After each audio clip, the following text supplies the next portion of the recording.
Commerce under our foreign trade series. This is the part 3 of our foreign trade series. Today we'll see reason for imposing tariff. We'll explain the tools for foreign trade and then list necessary documents of foreign trade. We'll list few documents that are used in foreign trade. But what are the reasons? Why do governments impose tariff on goods? Why do governments impose tariff on imported goods? A number of reasons is why tariff is placed on goods. Let's see some of these reasons. I have 7 reasons to discuss with you in this class. One reason is to generate revenue. Generation of revenue to the nation. Because once these products are taxed or will I say money to be paid is imposed on them, it generates revenue. Because tariff have to do with payment of funds or payment of money for bringing in goods. So it generates revenue for the nation to help them in other aspects of the nation that need development. To prevent dumping. Tariff is imposed to prevent dumping. Some person can joke school, bring in goods that other nations, those who produce it, have refused to use, or other nations have refused to buy because of either it's substandard, it's dangerous, or for whatever reason that is best known to them, and then they will just bring it in. And so this tariff is to discourage such dumping, to prevent dumping. Now 3, to improve balance of payment. We've talked about balance of trade, balance of payment. If what we bring in is more than what we take out, if our importation is more than our exportation, it is dangerous. And so, to balance up the balance of trade, tariff is imposed to bring in more revenue so that we do not have deficit balance of payments. To prevent importation of dangerous goods. Some want to smuggle in dangerous items or dangerous goods into the nation. It helps to prevent these dangerous goods from coming into the country. Then employment generation. This tariff can be used to set up industries in different places to generate what? Employment. Because once these tariffs are used to establish industries in different strategic points, it will equally have to put up industries. The next one is to check consumption pattern. What are the citizenry consuming? What are they doing? If the industries that if the goods that are brought into the nation, it's more than consumption pattern, what are the citizenry consuming? It will help to discourage the citizenry from consuming some products and encourage them to consume their locally made products. And so it helps to cut down consumption of imported products, then to encourage the nation to patronize and consume locally made products, and then to restrict individuals for consuming some products. Then the last one is to protect strategic industries. There are infant industries that the nation wants to build up. They want to groom this industry. They want to build them in such a way that they can come to help in achieving the self-reliant nation that they want to be. And so, if these industries are being protected, they want to make sure that strategically this industry is protected and what is imported is protected, so that they don't come and kill off this strategic industry. So these are the reasons why government impose tariff on imported goods. Remember, we are still on our foreign trade series. We've taken our first objective, reasons for imposing tariff. Generation of revenue, prevent dumping, improve balance of payments to prevent importation of dangerous goods, employment generation to check consumption pattern, and lastly, to protect strategic industry. Let's go to our second objective, explain tools for foreign trade. What are some of those tools? Now let's look at the tools for foreign trade. What are those tools that are used for foreign trade? One is import duties or tariff. That was the reasons I gave before why government imposed tariff. So import duties or tariff, they impose this tariff, this payment, to help control foreign trade. Foreign exchange control. They control how the monetary exchange goes. For example, the limit at which an individual can exchange per day. That's what CBN does. And you see, some banks, you cannot pay out more than $1,000 a day. That restricts what is coming into the country. And so your importation now, you have problem of buying big bulk. It serves as a control. Tools used in control of foreign trade. Devaluation. When the currency of the nation is devalued, when you are bringing in goods, it will be very expensive. The goods going out will be cheap. That will discourage many persons from going into importation, devaluation of the currency. Embargo. There are products that the nation, the country, the government will impose embargo on. Don't bring in so goods. We don't want to see so goods. So when you go and get it, it's a smuggled goods, you will not be able to sell it, because once it is, once you bring it in, the government sees it and you lose your money. So they put embargo on those products. You can't bring them in. If you bring them in, it is at your own detriment. Then, import monopoly, where government take up the importation of these goods. They will be the one to import it. It becomes a government business to bring in these goods.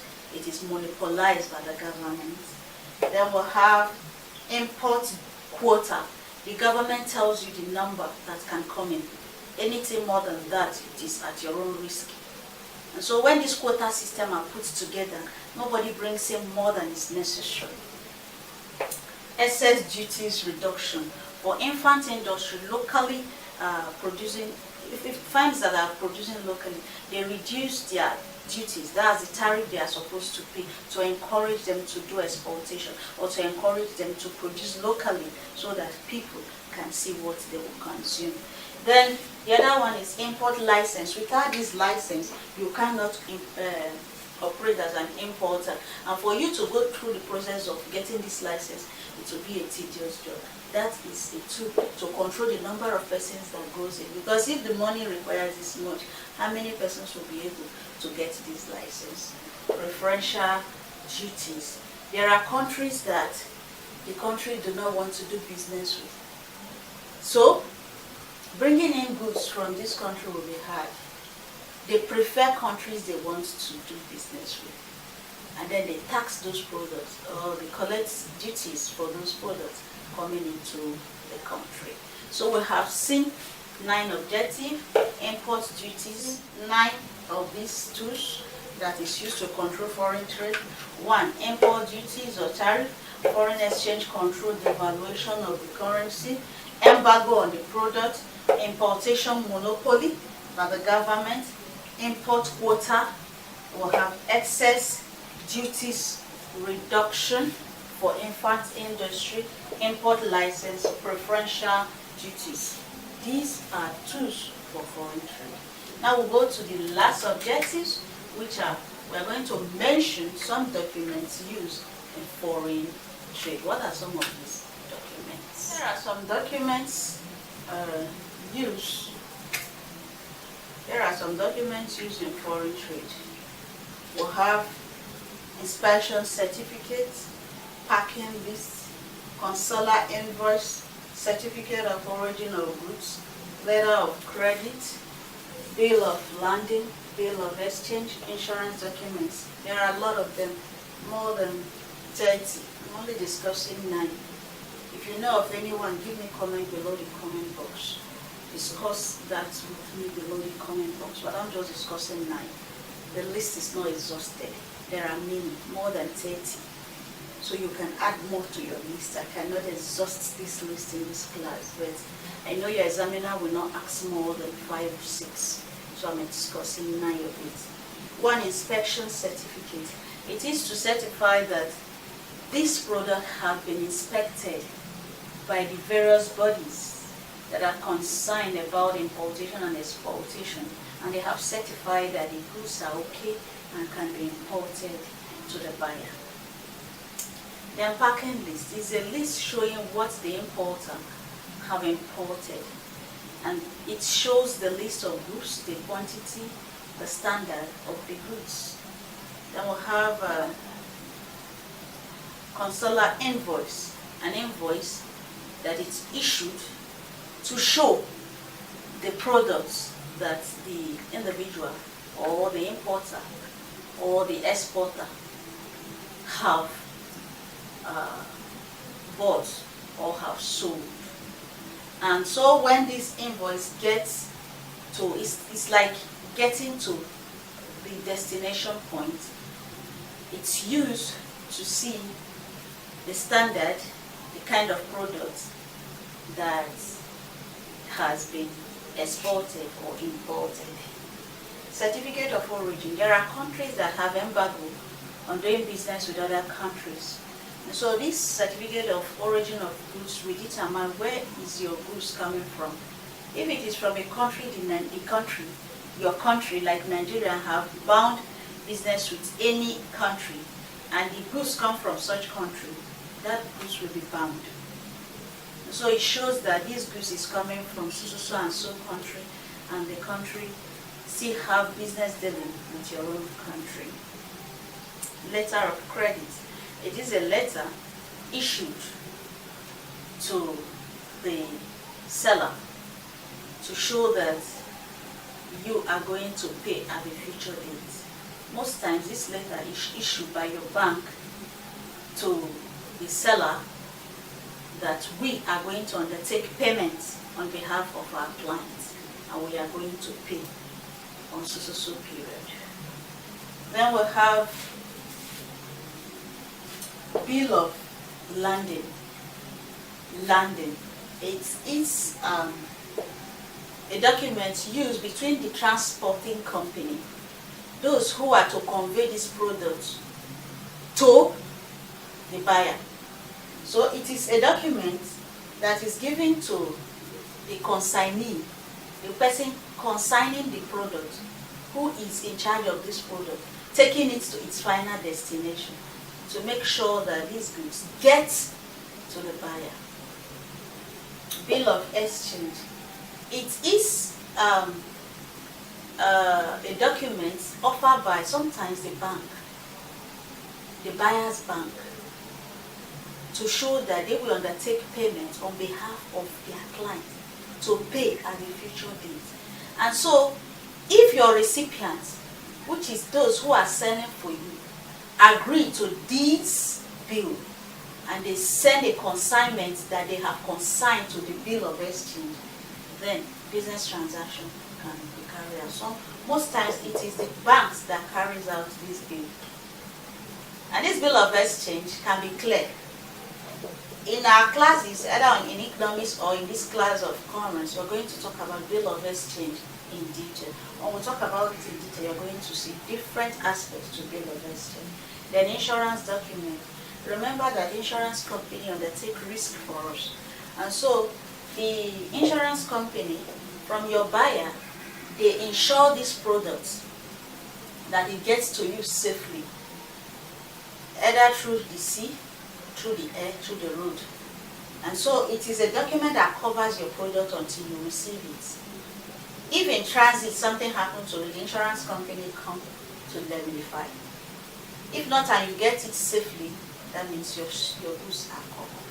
So these are the documents used in foreign trade: inspection certificate, packing list, consular invoice, certificate of origin, letter of credit, bill of landing, bill of exchange, insurance documents. These are few documents I have discussed in the class. You may comment below the comment box and add to the list. The list is not exhausted.